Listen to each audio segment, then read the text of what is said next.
All I'm trying to say to you is you need to fulfill your mission. You need to love what you're doing. If you're president, or if you're working on the usher bowl and you don't love it like Sister Eula, you need to get off. Because it's going to cost you something. If it's nothing but tired feet, it's going to cost you something. You have to get up. So all I'm saying is I want you to make it to heaven. But I want you to carry somebody else with you. Yeah. I want you to witness. I want you to be able to tell them.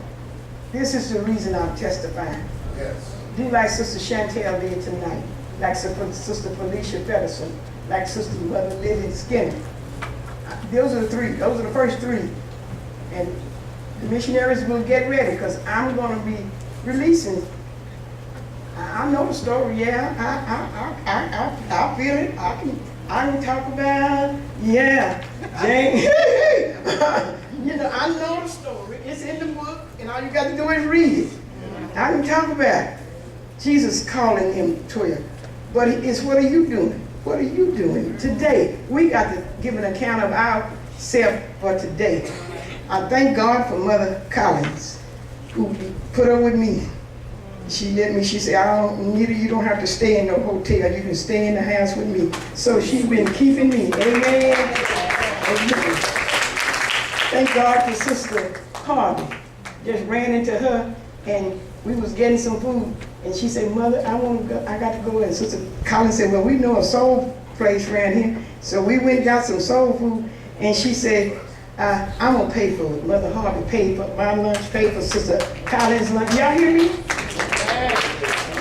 The Bible said that the blessings will catch up with you. Oh.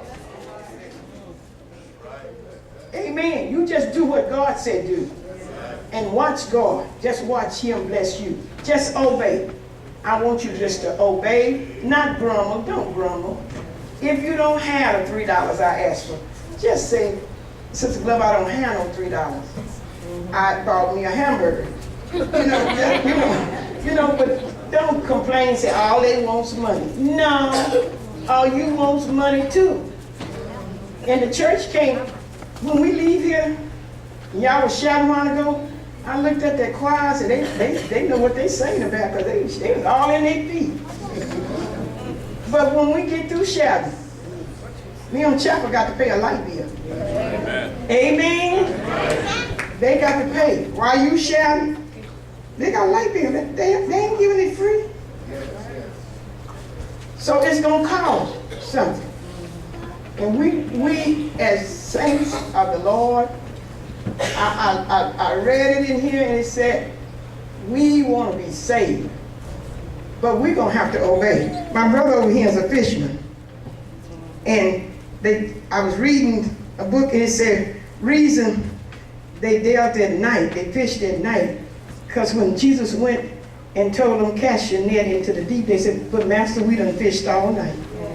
Did they? And haven't caught nothing. But Jesus told them to launch out into the deep. And they obeyed. But it says, nevertheless, at your word. They say, because the fish, when it's hot, go down into the deep. Because they like it, hey, while it's cool, they want to. Is that right, Brother Robert? All right. And so there's a reason. And God wants us to focus on Him. Focus on Him. And you know, it's